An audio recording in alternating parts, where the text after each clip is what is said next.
Thanks for pressing play. Legends and Losers is sponsored by Oracle NetSuite. To turbocharge your growth, check out netsuite.com/legends. On today's episode, the amazing Joe Morgan. He's a legitimate Fortune 500 executive, CEO, now advisor, mentor, and turnaround expert. He was the CEO of Sony Chemical, the CEO of Standard Register. And Joe and I met back in June of 2018 at the Traction Force event in beautiful Vancouver, put on by the awesome folks at Traction On Demand. And, we immediately connected. I think he's a super insightful guy. He's fun. He's affable. He has had a legit career as a big-time, super ding-dong Fortune 500 executive. In this conversation, we get his take on leadership, how to be a CEO, how to be a great leader, how to have a legendary career, and a whole lot more. All right. Hey-ho, let's go. Hello, my legendary friends. Welcome to Legends and Losers, where we try to unpack how being a loser can make you a legend. We try to have free-range, real dialogues and conversations that matter, and most importantly, conversations that you think are worth sharing. To get full info on Joe's background, check out our show notes at legendsandlosers.com. Now, NetSuite wants to know, is it grow time for your business? If it is, visit netsuite.com/legends, and there you will be able to set up a free 1-hour growth review with an expert in your industry. netsuite.com/legends. The other thing I want to call your attention to is, hey, what are you doing on October 25th, 2018? Come to Sweet Connect West. Sweet World's later on. Sweet Connect West in beautiful San Francisco, October 25th at the Intercontinental Hotel.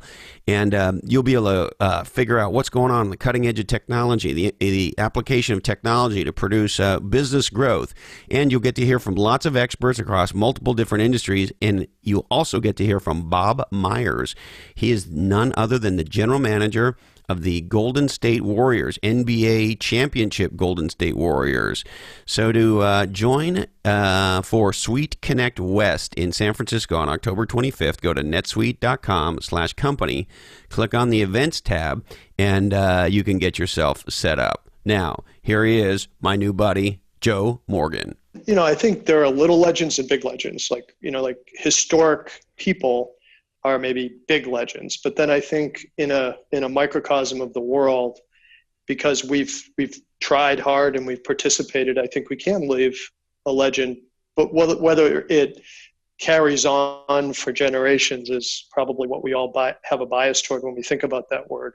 But and I also think sometimes when I grew up, legend meant positive, and that isn't necessarily the case. Legend is just memorable, right? It's something that has historical significance, I guess. So yeah, I think most people, at least I do, ascribe a positive context to legend. I don't.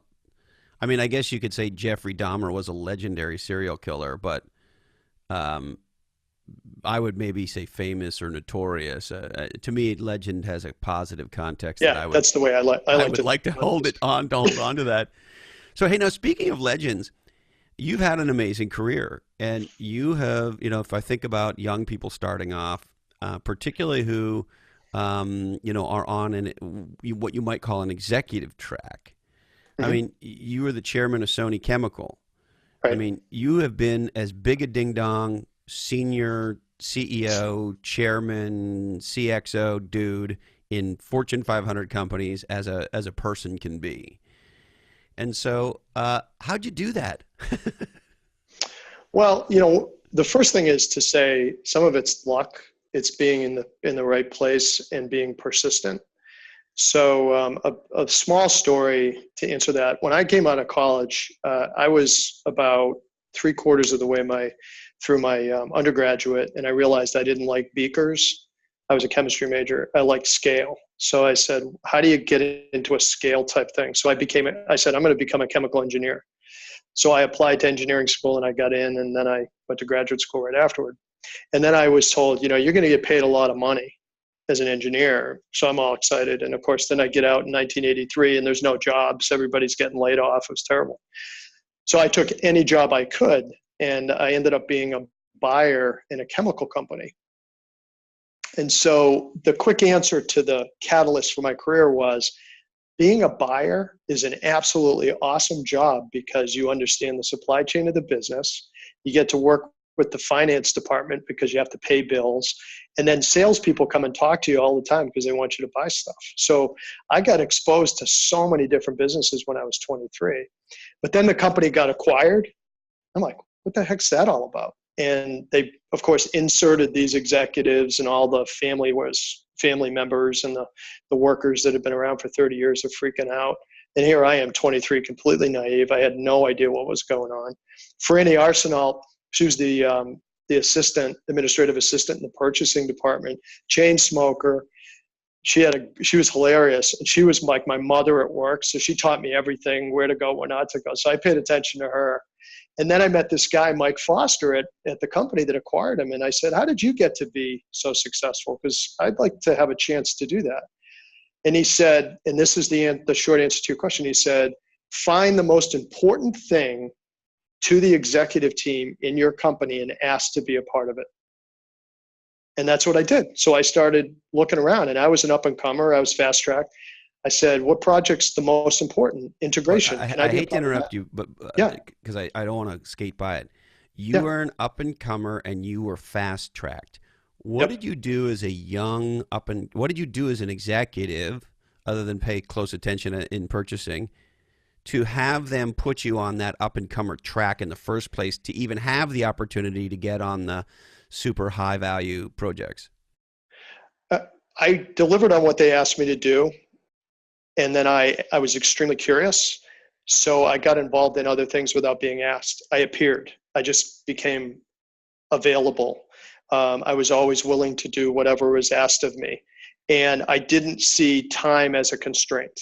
I didn't say, well, I'm only available from X to X, X to Y rather. I would be always willing to participate. And the other thing I would say, and it's sort of it's a small thing, but I think I'm a pretty friendly guy. So we had a coffee truck. This is actually doesn't exist anymore. So there was a coffee truck in the parking lot every morning. I went out to the coffee truck. People love to go and converse with that's where I got to meet all these people. And everybody else, the younger people, are going, oh, we'll never get to meet Bob, or Lucia was the CEO. Well, yeah, just go up to the coffee truck and say hi, right? So I got to do that. But then, of course, I achieved some things, and then they said, you're on the fast track for operations. We want to give you different experiences. So that's what happened. So I just want to make sure I underscore what you said. You on the initial things they gave you, you made sure you did the work to produce the results. So you were not, exactly. Even as a young man, you were serious about whatever the task was, you were going to deliver on it. That's right. The other thing I heard you say, Joe, is be curious, that you were a curious person. Could you say maybe a little bit more about that part? Sure. So I always wonder with younger people, and of course I was one of those at one time, why they don't ask questions. Because I always ask questions, and I'll ask questions until someone says, don't stop asking questions.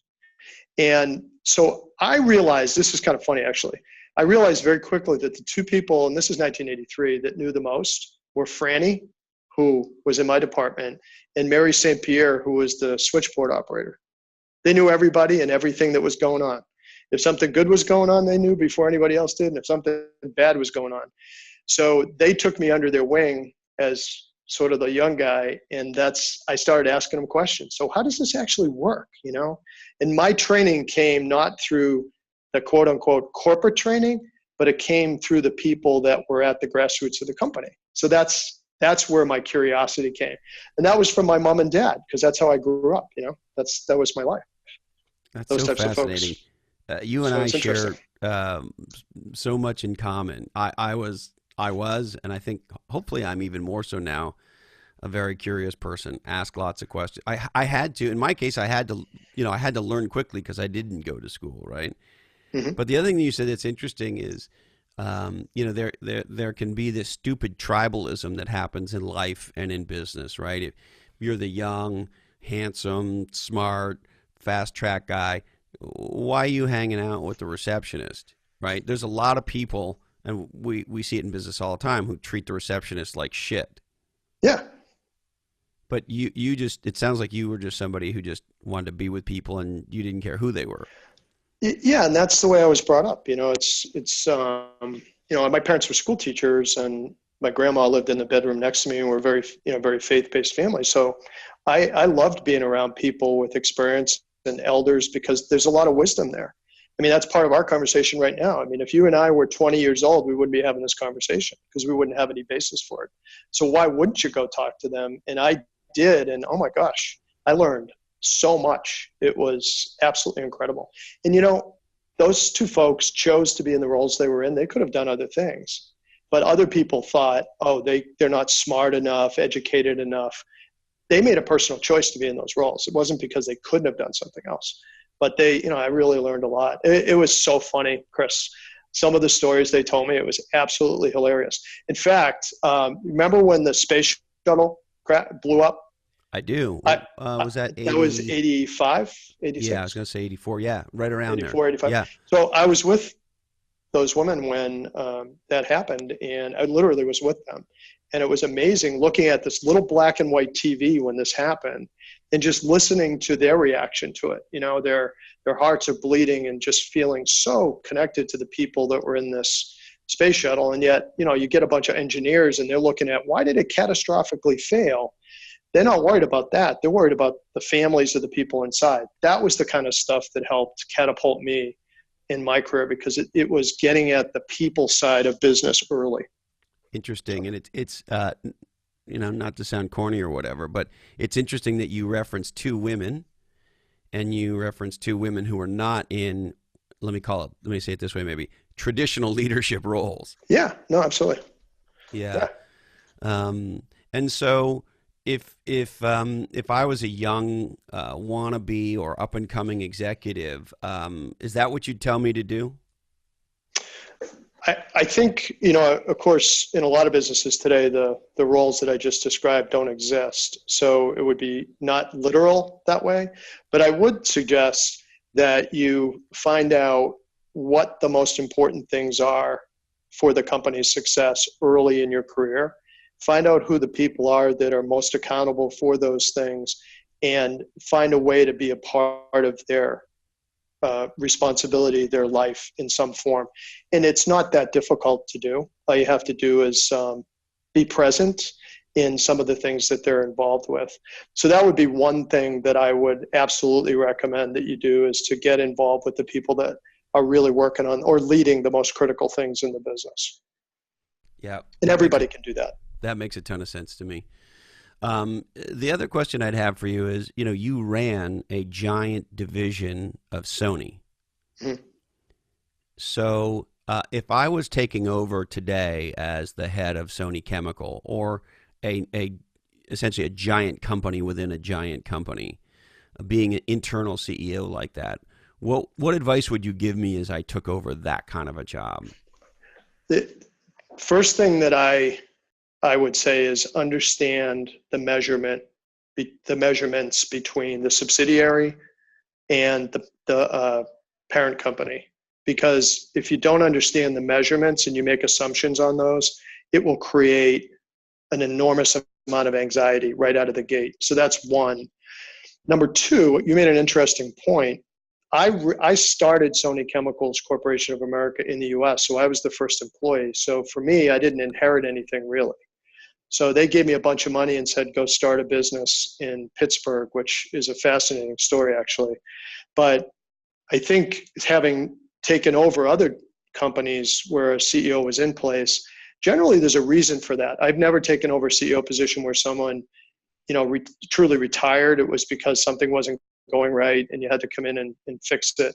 I think so. Being really I hate to interrupt you, Joe, but you've never been the guy where they're like, hey, Joe, we had this awesome person who was running the company. They did an awesome job. They just retired because they bought this awesome house in, I don't know, Malibu, Hawaii, I don't know what. And what we want you to do is just take over this incredibly perfectly well-tuned machine. That was never the scenario. No, but I will say if by any chance any one of the people that are on your show have that situation and that person that's going to go buy the house, just give me a buzz, because that would be great. For a couple of years anyway. I would love that. Now, so it's really you got to be clear, because the owners A lot of times, I think it's about 90 days in, you have all the problems and all the good things. So I think being really clear on what it is that they're going to measure you on is really, really important, because I've had that. I've been bitten by that snake myself. Yeah, that sounds important. I know it was always critical in the marketing roles that I had, particularly in public companies, but it really doesn't matter. Also, the other one, frankly, and I'd be curious to get your reaction, is there are the metrics or the measures that are currently in place that I'm being told by my superiors that I'm going to be measured by. In a corporation like a Sony or a Flexcon or these big giant monsters you've been part of, how much influence can you have around saying, okay, well, folks, these set of metrics are great and we should measure those, but maybe these two aren't really that important, and I want to introduce these other three, or whatever the case may be. That is to say, how much were you able to get in a position where you could kind of change the headset around what was important to measure in the business? Yeah, I think for me, it's the battle you want to fight, right? So if you look at the metrics themselves, I could care less, honestly, what they want, as long as it doesn't create an administrative nightmare for me and the balance of the people. And it's just so painful to create the stuff. But let's go into the assumption that it's not that bad to create them. The issue is not what it is, it's how challenging it is to achieve them. That's the other part of the answer to your question is this an unrealistic expectation? Because if it's unrealistic expectation, guess what? The stress level is going to be so exorbitant for the organization that you're probably not going to be able to work on the other stuff that you just mentioned, which is the things that could be unique to you.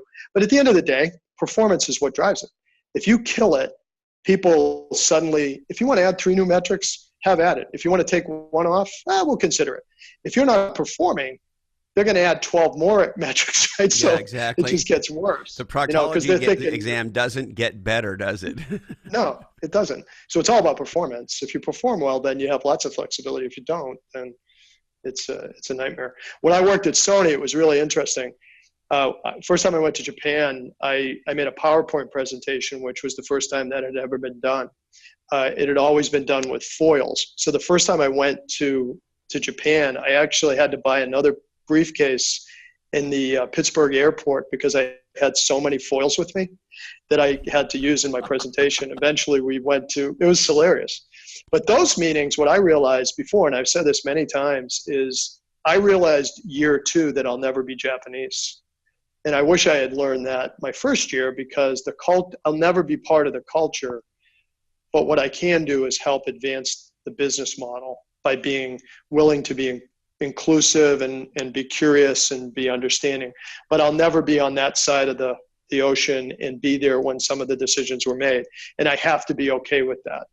And that's the other lesson about subsidiary. If you're working for an international subsidiary, you have to be okay with the fact that you're not one of the people from their home country. And that's true of Germany and other places too. It's not just Japanese, but that was a really hard thing for a 35-year-old guy.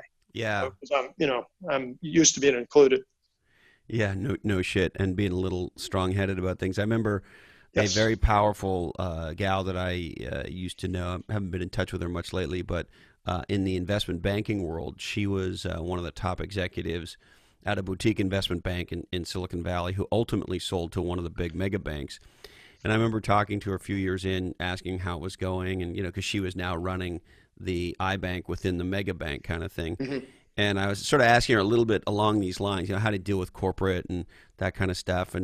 And she's like, yeah, some of it's irritating, and we don't have the autonomy, of course, we used to have. And yeah. And she's like, and they bought our company, right? They're in charge. Like, I work for them now. They paid us a lot of money. They pay me very well. They own the company, not us anymore. And so there was just something about that profound relationship with the truth.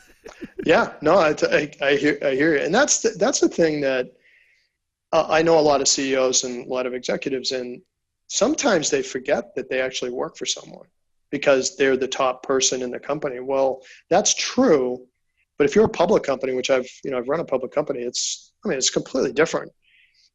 Having your own business, unless you're extended or in debt or something, you really have only yourself. But when you work for someone else, it's a whole different thing. And the day you forget that, I think is really, it's a spiral. It can be really troubling. So how do you think about being because there's been a weird relationship with going public, particularly in Silicon Valley over the last few years. We can talk about it if you like, but I'm curious, as a public company CEO, if I was taking over next Monday as the CEO of a public company, or if I was an entrepreneur taking my company public, and you were coaching me, supporting me in taking my CEO-ness up to public company standards, so to speak, right. Which, by the way, mine would never be, but I digress. But what would you be coaching me on? What advice would you be giving me to be a legendary public company CEO? First thing is simplify whatever your message is, simplify it even more, and then repeat it over and over and over and over again. That's the first thing. And find something in that message that's memorable, that's different. And people, it's sort of like what do they say in gardening? Bushes tend to be in groups of three. I think that's actually true in messaging as well. You don't want to have too many things that you're focused on. When I was CEO of a public company, why is that? Where you know this is going to be a good speech if the speaker gets up and say, "Okay, everybody, nice to be here, thank you." Now, what I really want to talk to you today is about three things, right? And then they give the speech, and then they get to the end of the speech, they say, "So, in conclusion, the three things that I want to leave you with are bam." And there's something about that makes us all happy, right? But then when the person gets up and says, "Now what I want to do is talk to you about 47 things," we're like, there's something about that number 3. What is that? I think I don't know. It's a good question. We should get a psychologist on the phone and ask him. There's probably a real mental reason for that, but I'm not sure. I think it's a capacity issue. I really do.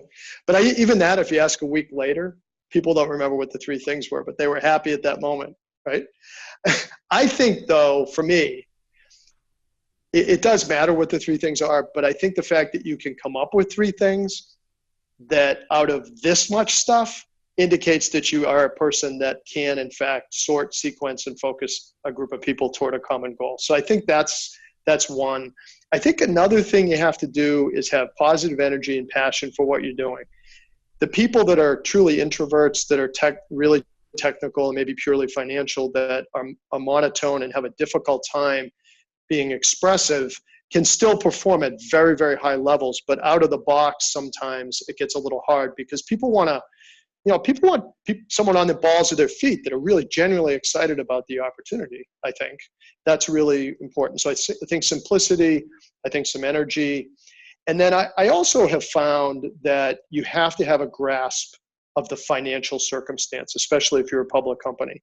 You can't delegate that. I have this rule with my executive team always.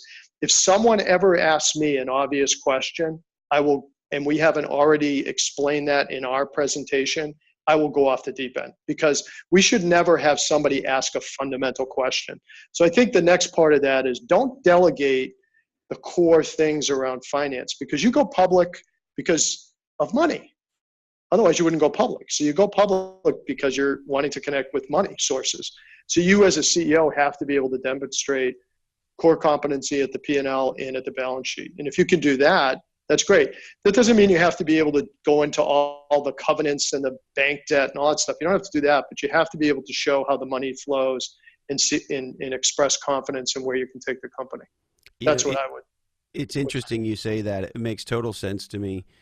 And even as a public company CMO, I spent a tremendous amount of time with Wall Street. Mm-hmm. I And nobody expected me to be the CFO. Far from it. And even as a guy with, I call it dysfucklia, all my shit. Numbers are grade 3 was the end of my math career. But that said, if you had said to me, what are we forecasting on bookings next quarter? I knew. Yep. If you had told me what percentage of our revenue in the current quarter rolled off our deferred revenue line into our current revenue line, I knew what that percentage was. Like, essentially, whatever critical financial things that would have been in a spreadsheet, in a press release or in an earnings call script or any of that stuff, I fucking memorized that shit. And maybe I wouldn't have every single one all the time, but in general, if you asked me, I would know. I also felt, I'd be curious for you, given your engineering background, but someone who, myself, not an engineer, I felt the same way around our products and our product strategy and how they worked and how they integrated into our customers' environment, because I felt on the customer side, or even a Wall Street side or an analyst or the press, didn't even matter, that if somebody asked about our products, at least at a strategic level with some detail, I needed to have depth, that I couldn't just be some fluff, clearly hired only for my good looks.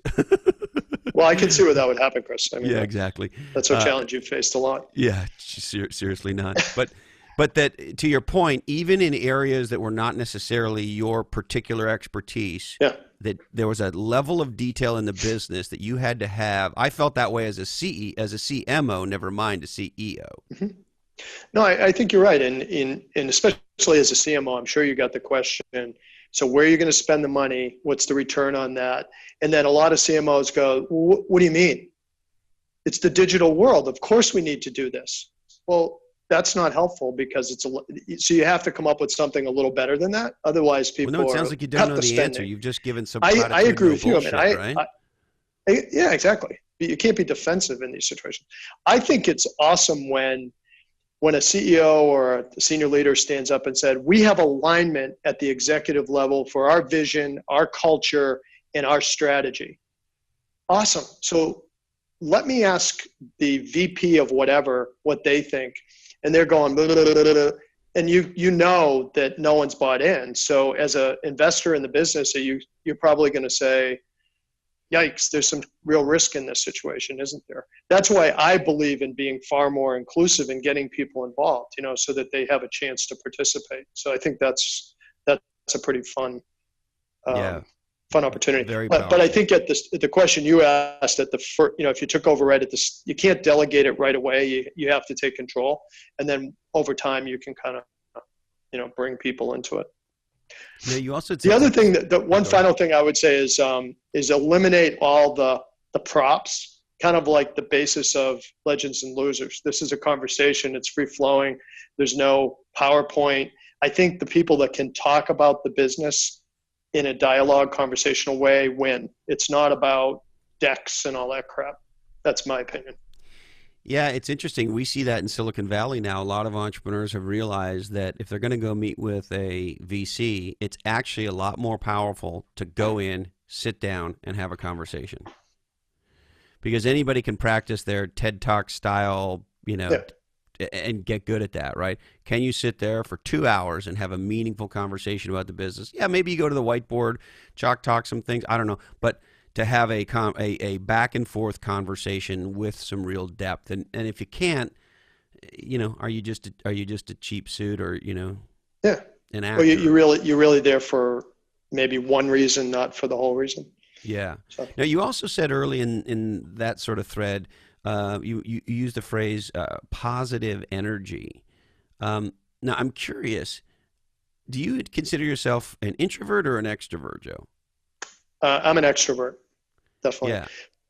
Definitely. But I don't have a problem observing either. I can be quiet and take in the experience. I first met you, at the beginning of our dinner together, I didn't have a lot to say, but I was being fed incredibly because I was around 4 really cool people that knew each other, and I was listening to everything that was said. It was really, in fact, you turned to me and said, so what's your story? I remember you turned to me, right? Eventually, I think you said, I wonder what he has to say. But I was happy. I mean, I was fine. I had a glass of wine. I was just observing. I don't have a problem. In those situations, first of all, I'm always curious about the person that's quiet. I make an assumption that maybe they're an introvert, and so maybe they need an on-ramp into the discussion. So for me, it's a combination of 2 things. Number one, wanting to include somebody who may not be feeling included. I don't know what experience you're having.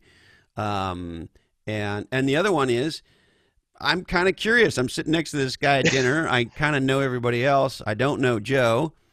He's clearly here for a reason. I mean, I knew you weren't a moron. I mean, I knew you were a person of consequence. You wouldn't be having dinner with the people we were having dinner with. And so part of it is curiosity, but the other part for me is trying to feel a little, make you feel a little bit more inclusive. Yeah, no, you did a great job of that. I could see the branch coming out from you. That was cool. I like that. But see, can I digress for just one quick second? Are you kidding? Oh yeah, that was a stupid question. So what was I thinking? One thing that's really interesting in my life that I think is somewhat unique is my mom and dad were both school teachers for a really long time. So I was a pretty good athlete. Every summer we had to go to Maine for the whole summer. Pissed me off. Like I hated it. And I had to leave all my friends at home and stuff. And here I am in this little beach house, 1,200 square foot house with my mom, my dad, my grandma, and my sister for most of my life. And what I realized now, and this kind of gets to your question, is I spent a lot of time alone.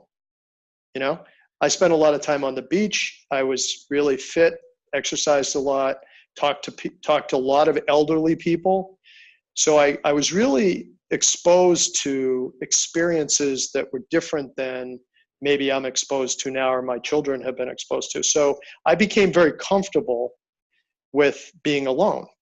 Now I would say my preference is I'm a pack animal. I would much prefer to be with a group, but I'm comfortable with being alone. And what I've learned is because I was around so many elderly people that had incredible stories that I learned to listen.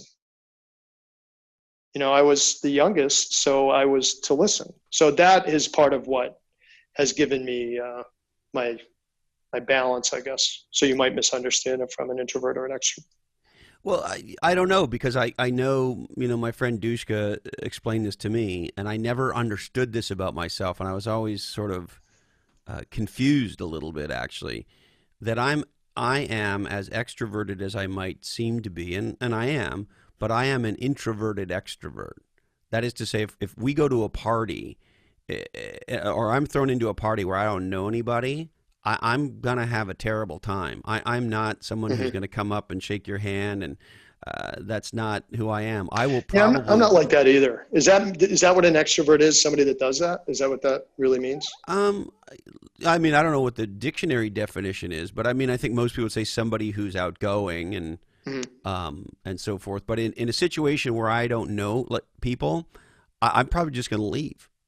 Huh, okay. I'm not going to say, like, the worst thing for me is this term networking. I can't stand this term. I don't go network. Yeah. I just got this email the other day from a guy who knows a guy that I know and respect and love.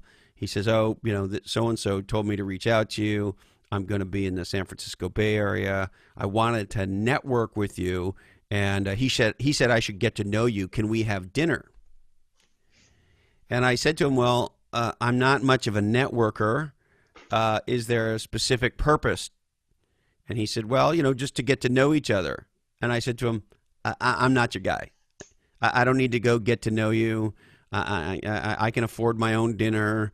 I'd rather stay at home with my friends and family and my wife. Like that's the opposite of who I am. And there's a chance he might have thought it was rude. I tried to word it so it wouldn't be, but I am not your guy to go like hang out and network. If you describe it that way, if the continuum is someone that has to be out at dinner with people constantly, and I have friends like that, you probably do too, versus those that want to be home every night.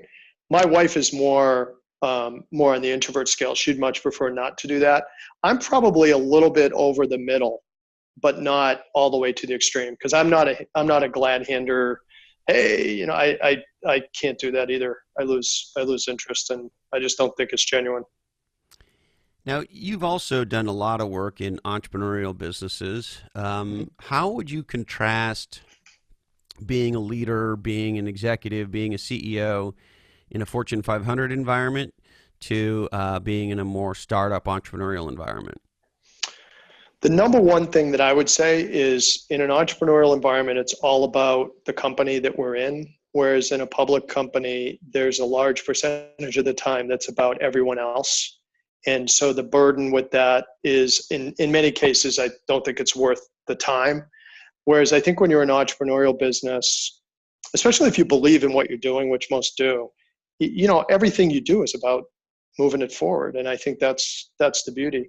In a public company, even if the CEO is not somebody that's the person we were just talking about, the glad hander, the complete, plastic leader, male or female, I think there's still an element in the company of people seeing that we are in fact a public company, and there are requirements that we must be a part of that to me don't add a lot of value, but I suppose are necessary because you've chosen to be public.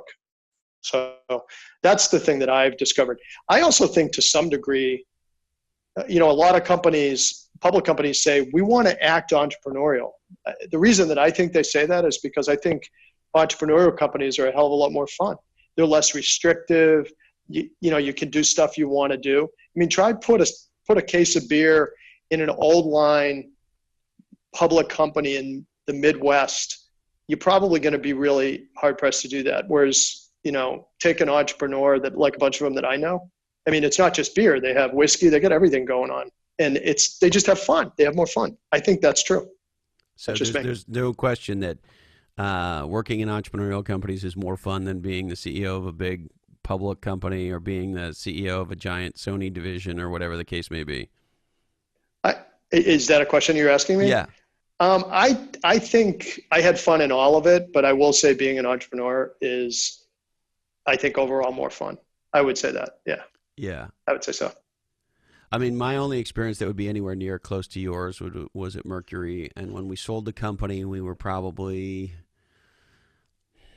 less than 3,500 and more than 3,000. So somewhere, maybe 3,200, something like that, which overall is not a big company, of course. But by tech standards, it's a reasonable size software company. And I got that question a bunch. And at least at that size, I didn't find it to be a problem. And I began to wonder, and leads me to a question for you.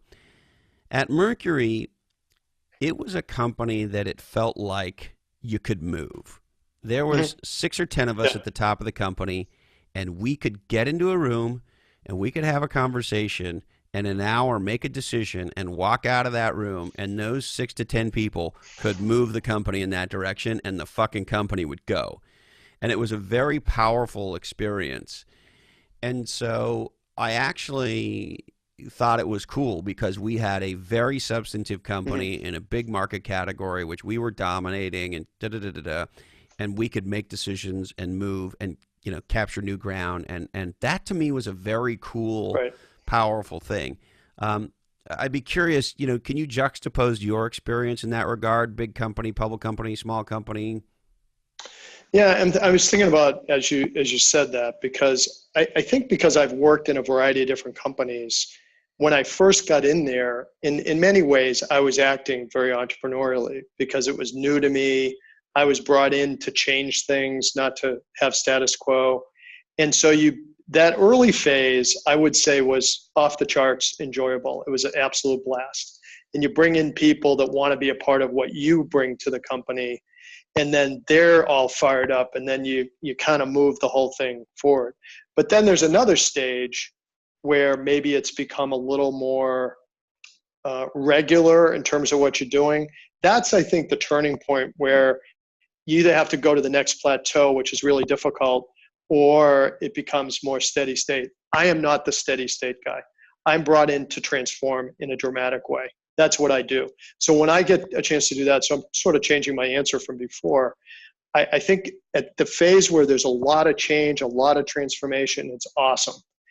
Like right now, you asked me earlier about what I've been doing. I just finished a project, a pretty big one, and now I'm anxious because I want to do it again. Like I like to have 5 things going on. So like, what's the next thing? And I think that's the problem with at least my answer to your question is when it gets to be steady state, it's not as much fun. Yeah, were there clearly some big company executives whose job is to manage the steady state and like, hey, here are the keys. Yeah, there's a lot of people that do that. Just run this. Don't fuck it up, right? Yep. Yeah. Well, when you have a balance sheet, like I've run situations where the balance sheet has this much on it and what you need is this much. Yeah. And so the degree of creativity to be a participant in the market that you need to play in requires a whole different set of conversations and involvement. And I think that can be a blast. I mean, I've enjoyed doing that part, but the steady state stuff's not so much fun. Now, you're also a guy, Joe, who, obviously we're still getting to know each other, but my impression of you is in life, you're a pretty happy guy. Is that true? Yeah, it is. I mean, the reason for that is strong faith person. Been married to the same woman for 35 years. My two kids are awesome, and I have an incredible group of friends that keep me in check, and my health is good. So that can change quickly. The last thing I said, and there are lots of examples of that. So I'm very fortunate. I've worked really hard, and I've been blessed to be in some great situations, some luck along the way, some grit for sure.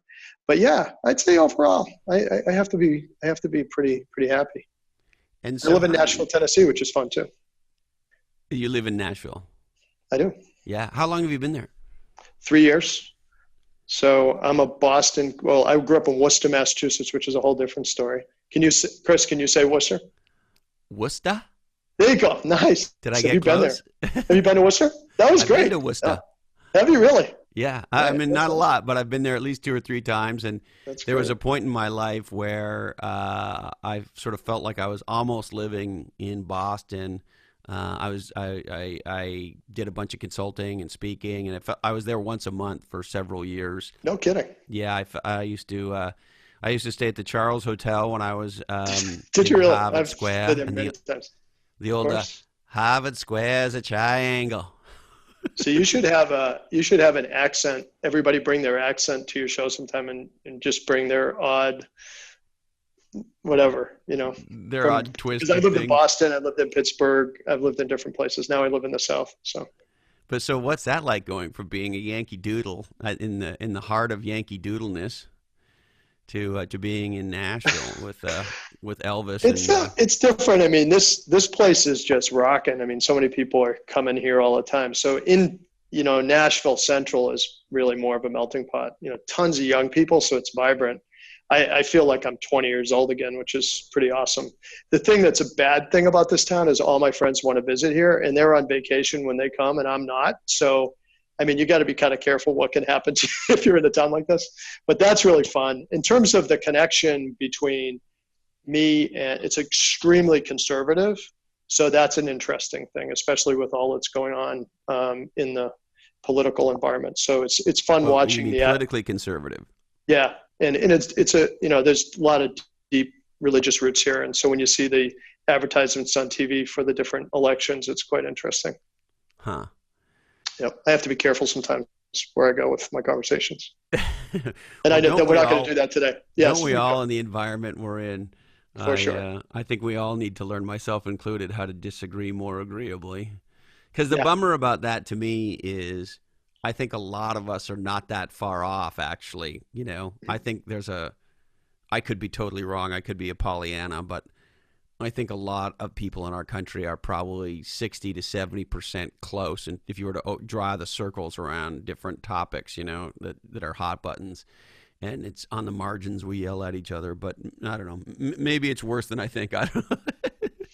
Well, I think, part of the problem with the way we communicate today is it's hard to know the answer to the question you pose because people never get together. And I think words alone don't allow you to know how far apart you are. I think you have to see the emotion that people have too. And it's hard to do that in social media. It's just, it's just spouting and words. So yeah, I also think that's Joe's view anyway. I couldn't agree with you more because there's this word called conversationalist that you don't even hear anymore. And people used to say, oh, I want to be a better conversationalist. I find the longer I've lived on the planet, the more apt I am when somebody says something I disagree with to say, well, tell me more about that, as opposed to get angry or. And then the other thing too, and I think this happens the longer you live, I mean, I have some friends who have some very, very different political views than I do, like the opposite of what I do. And I love them dearly, and I know what great people they are and what big hearts they have and what giant intellects they have. Like there are people in my life where I used to think, God, if you believe political idea X, you would have to be completely fucking stupid.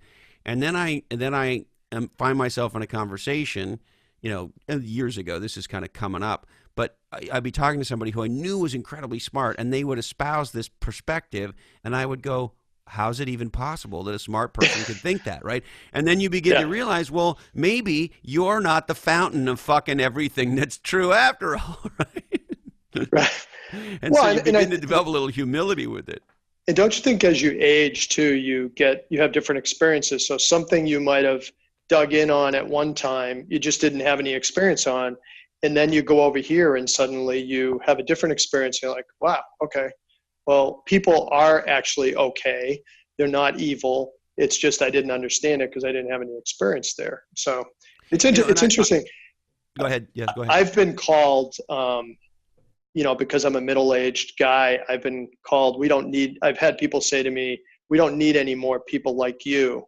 So that's a form of prejudice, right? I've never had anybody ever say anything prejudicial to me because. Hey, you're a rich middle-aged white guy. We don't need any more of you.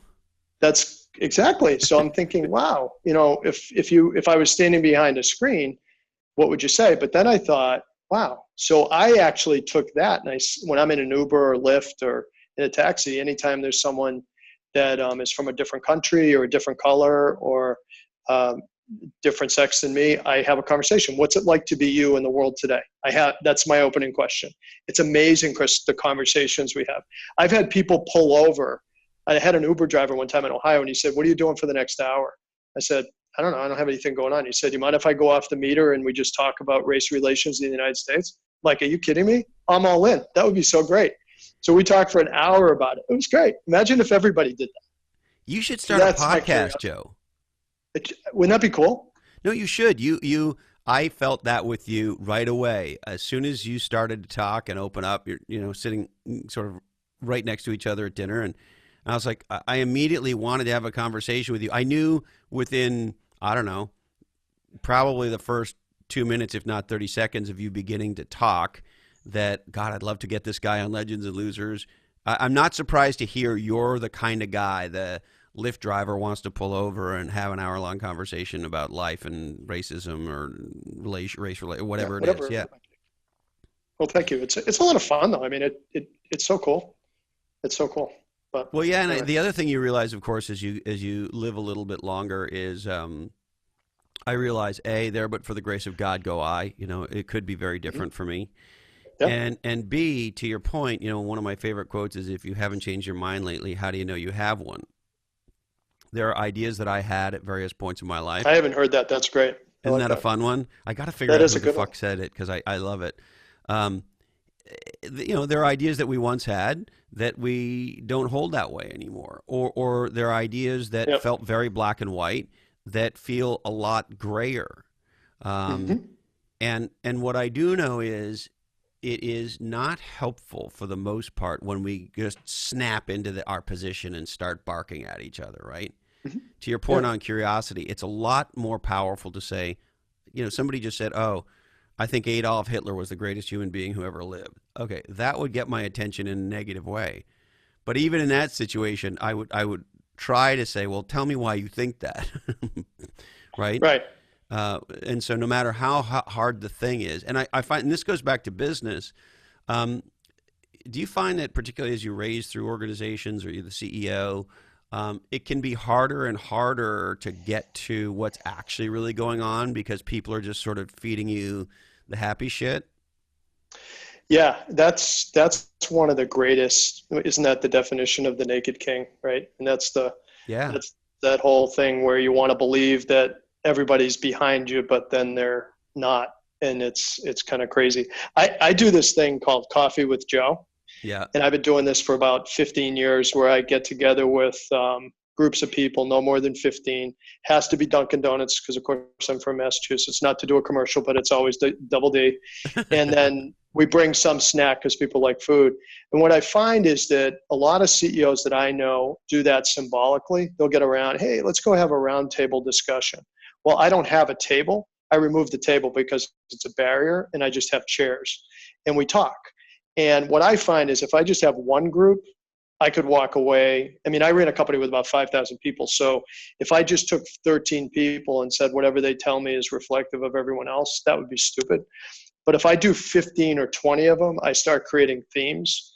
And now I know pretty well what the themes are that people are interested in. And then anytime I get to do a town hall, I tested. I'll put it out there. I said, here's what I learned over the last 2 weeks. And you can tell by the look on people's faces where they're going, oh my God, I think he's in my head. Or he has no idea. Or, yeah, we just told him that. We didn't really feel it.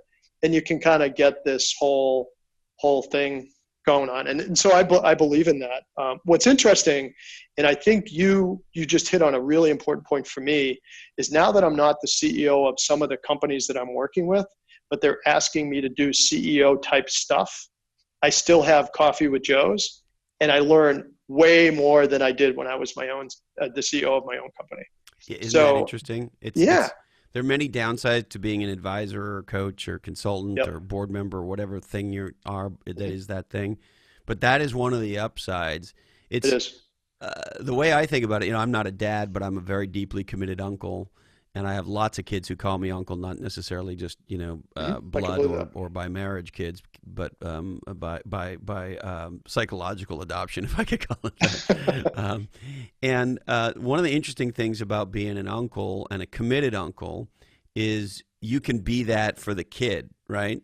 So when the 15 or 16-year-old does something really stupid and they're afraid to tell their parents, they can call Uncle Christopher. Yeah. And they know that I'm not going to tell mom and dad, Sure. And they know that I'm going to help them get out of the ditch. And once we're out of the ditch, we'll decide what we're going to do with mom and dad. But first, we're going to get out of the ditch, right? And so it is an interesting thing to be a committed person in somebody's life, or in this case, the company's life, and to be an important person who can hopefully help, but at the same time, not be their boss, not be the person who judges them or gives them a raise or any of that stuff, right? That is, you're absolutely right on being an advisor, what you learn. I would tell you that I struggle sometimes being an advisor because I want to go deep into it. I just want, and I love being a part of it, and that's walking. I've had to learn to walk away from it and not be the operator. That's been a really interesting thing for me. So it's kind of me as well. But say more about it for you, that transition from guy who makes the decision to guy who helps people making decisions. Well, here's a little twist on what you said, and I'm not just playing words, but I've always been accountable for the decision. I didn't always make the decision. What I always tried to do is enable people through a guided process to get to the right conclusion. Now, if they ultimately couldn't get there, I would make the call, and that happens some percentage of the time. But ultimately, whatever the decision was, I was accountable for. That's my biggest challenge. I'm the kind of guy with one out in the bottom of the ninth, down by 10 runs, we're going to win. That's me. But when you're an advisor, that's not your role. I don't get the bat in my hand. Yeah. I'm in this. I go back into the stands, and it's sort of like somebody gets hurt, the medic comes out, puts a Band-Aid on, and then they go sit on their chair and hope hope the guy can play. That's kind of what I feel like as an advisor sometimes. I would rather clean them up and then play, but that's not my role anymore. I've had to learn to do that. But it's actually good. Comfortable with it? For the most part, but then I see the opportunity to get back in the game as a CEO, and I just did it a little bit on a part-time basis, so it did spark me. So I wouldn't be surprised if that happens again, honestly. And then I can bring all that I've built in SIY to that with my contacts and my network and my leadership philosophy, et cetera. So you would consider suiting back up again and being a CEO full-time? I would. Yeah, definitely. Wow, isn't that amazing? Yep. I mean, for me, I made the transition, and I was done, and I never thought about. Is that right? Yeah, I never thought about going back. I mean, I got offered one in particular, probably maybe 4 or 5 years in to hanging them up and becoming more of an advisor guy. And if I had gotten that exact job offer in my early to mid or even late 30s, I would have thought I'd died and gone to heaven. I mean, it was the absolute perfect. If I was ever going to work for someone at a job, this job was an absolute dream job.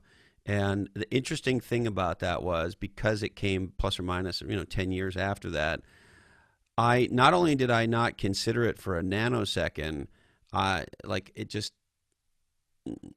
was done. Yeah. I've been offered a couple, and it didn't get me. But then, as I think about it, I do flip a little bit, and I guess I haven't been in it as long. like you had a turning point. I'd be curious. Maybe we can talk about that sometime. When the switch went off, I'd be really curious how that happened. I think for me, I was thinking about this thing we're doing right now.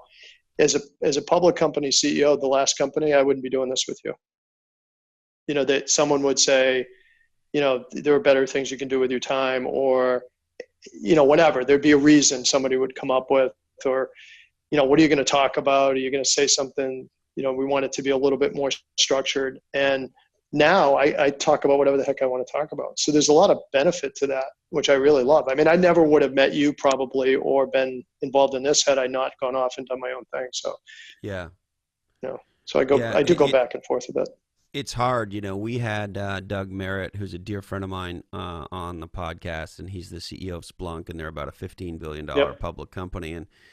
And look, his marketing team was great, and you could still tell they were nervous. Like, right, what's he going to say? Like, our CEO just talked to this maniac for an hour and 20 minutes, or I can't remember exactly how long it was, but I mean, it was a solid hour, if not more, and like in a very unstructured, free form, and that is a very unusual thing for a public company CEO to expose himself to. Yep. But that actually leads me to a question, which is, you seem very affable, very approachable, very open. Unlike a lot of chief executives and senior executives, you're not a guy who's like playing a character that I find so many are. I'm sort of curious, were you always that way? Did you ever think you were playing at being a CEO, or like, how did you get to be so much yourself in spite of the fact you spent, decades being a senior ding dong where a lot of people aren't themselves? That's an interesting question. I think goes back to when you asked me about my happiness. I think when you're surrounded with true people in your life, you can't become a caricature or, something that you're not. Certainly there are moments when you find, that felt false to me, or there was something that you did or a circumstance that that wasn't me. But I would say in general, I've hired people that hold me to a standard. My natural tendency is to be who I am. It is what it is. My wife certainly is that way. My closest friends make sure that if they see me in a situation, they'll say that didn't sound right. They'll call me on that.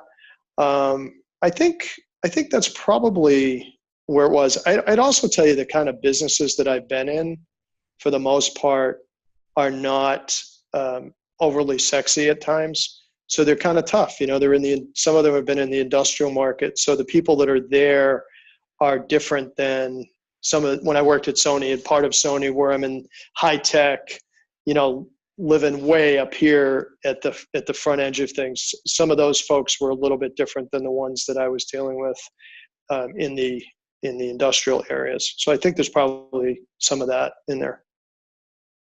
My mentors were awesome too. I mean, they were that kind of person. You would love all these. None of them are, other than one guy. There's only one still alive, but they were incredible people. Just so cool, right down to earth, called it as they saw it. And so those are the examples that I had too. So have good salt of the earth kind of examples. Yeah, exactly. Yeah. My dad was a Marine too, so he was like the toughest guy in the world. So I think I had that in the back of my mind too. Now, I want to be super respectful of your time, Joe. Sure. Anything else you'd like to touch on? Not really. I mean, I think this has been a wonderful experience. I've really appreciated the conversation, and it's amazing how you can actually just have a natural conversation with somebody that, you haven't known for very long, but you can sense will be a long-term relationship. So that's what I would say.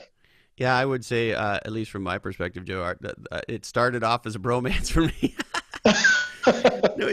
No, there's this great quote that I love from Richard Bach in Illusions, one of my absolute favorite books. He says, "Rarely do people of the same family grow up under the same roof." And I'm lucky; I feel pretty close to most of my family. But it is true that when you meet somebody who you feel a kinship with, there's like, I think you might be part of the same tribe. There's an element of that. I think that's right. Yeah. The one thing that I probably would just kind of bookend this with is for me is when just a real short story. My dad died of dementia, and I took care of him for the final 5 years of his life. And my wife was with me throughout that whole process. Her mom had cancer at the same time, so we would often go. She would go south, and I would go north because my dad was in Sometimes Maine. Life just whacks you right in the nuts, Yeah, doesn't it? just crazy. And I grew up in a generation where you weren't best friends with your dad, right? But I respected him for sure, and he loved me, I think, and I didn't know that. Well, anyway, when my dad got dementia, what I realized is that when my mom died, she said, "Take care of your father." I'm like, "What are you talking about?" She died when she was 70. I didn't understand what she meant. Well, I figured it out when my dad had dementia. And so when I would see my dad, all he would say was, "Joe." That's all he could say. So he wouldn't say anything more than that. And he would, of course, forget I was there after a couple of minutes. So based on that, I've done a keynote on this, and it just is so emotional for me, and it's very positive. Some really funny stories as well. But what I got from that, Chris, is that I think what we all want to do is we want to extend our freedom. We want to be able to do what we want to do for as long as we can. And I'm sort of on a mission to make sure that I don't make some of the mistakes that I made with my dad. I wanted my dad to be safe. I wanted my father-in-law to be safe. So kind of put them in situations that they didn't want to be. My dad would rather do a face plant and die on a face plant than be stuck in a room with a bunch of people he doesn't want to be with. My father-in-law is very much the same. So my encouragement to people that are in my group that have been fortunate, successful, we can keep doing what we do. But as we do that, I think what we really ultimately want is to extend our freedom and be able to do things like we just did for the last hour or so. Talk about our experiences, help other people, stay healthy, have a glass of wine, laugh your ass off, all that stuff. And don't take it so damn seriously, but don't end up in a room in a building on the third floor next to the elevator because that makes someone else happy. So I'm really trying to figure this whole thing out right now. This is where my kind of life and career has led me, is I want to extend my freedom. I want to continue to be able to do the things that I really want to do and not limit myself. So that's a part of what's happened with Be Safe, Be Inspired, Be You. I want to make sure I understand what you mean, Joe, by extend your freedom. So extend your freedom to me means that what makes me happiest is I want to be able to do that for as long as I can. I think a lot of times what I found with my dad, and this is true of a lot of my friends, hopefully you're not experiencing this, but you may, somebody's sick, somebody's getting older, so you put them in a building.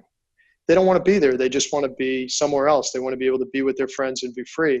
Now, that's not always possible because of economics, but I'm trying to think about ways for that to actually be accomplished because I do believe that it's possible. I really do believe that it's possible. So extending freedom to me is not my definition of free. Free to me means being able to ride my bike, be athletic, go out to dinner, travel, have conversations, meet people like you. That's what freedom means to me. To someone else might be reading a book in my basement, in my house. And if I die there, that's cool with me. It's not your burden, it's for me. Does that make sense? I don't know if let me see if I can synthesize it. Yeah. The ability to do what I want, when I want, with who I want. There you go. That's great. For as long as possible. You just did the three. You just did the three again. Now, we're going to start off today. We're going to talk about three things. We're going to end with three. Boom. You did it. But yeah, that's exactly right. That's what I mean. Yeah. And it's also powerful to enable others to have that as well. Yeah. Yeah. Yep. And I talked to a lot of people that have sadly, been in these types of situations, and you feel a little lost. So. Yeah. All right. Anything else, Joe? No, I'm good. Chris, this is awesome. I appreciate it very much. I can't thank you enough for joining me, and I'll look forward to seeing you again soon. Absolutely. I'll be in California soon. I'll reach out. Please let me know when you're coming. You always have a place to stay in Santa Cruz. Awesome. Can't wait to go. Say hi to Elvis for me. Thanks. See you, Chris. Whew. If that's not a conversation worth sharing about how to have a legendary business career, I don't know what is. I hope you enjoyed Joe as much as I did. We would love it if you shared Joe on social media right now. If you know somebody in your life who you think would gain some value, you can email this episode to them right from your smartphone or however you're experiencing Legends and Losers. Also want to let you know we're going to be doing more Q&A shows. So if you have a question you want answered on Legends and Losers by myself or Joe Bixson or Bix Bixson, who are going to be with us on a semi-regular basis, send email to blackhole@legendsandlosers.com. And check out our new website. We just upgraded. It looks awesome. And while you're there, you can register so you never miss any of the fun here on Legends and Losers. All right. We would like to thank our guest today, Joe Morgan. Check out safeinspiredyou.com to find out all about what Joe is up to. Equity Directory, the invite-only network of entrepreneurs and startup talent exchanging work for equity. If you're in the startup ecosystem, you got to go to equitydirectory.com. The #1 Amazon bestseller, Niche Down by Heather Clancy and myself. Check it out on Amazon.com. Pick up your copy or a couple hundred for anybody you know who wants to be different and legendary. The amazing nonprofit, onelifefullylived.org. Dream, plan, and live your best life. Check them out, onelifefullylived.org. Bixson 2, this is the company that helps you hack the future that you want. Check them out at Bixson2.com. The amazing book by our multi-time guest and longtime friend, Dushka Zapata. The book's called Someone Destroyed My Rocket Ship. Check it out on Amazon. An amazing resource for entrepreneurs. Check out growwire.com. It's what legendary entrepreneurs are reading. And Heather Clancy and I have done a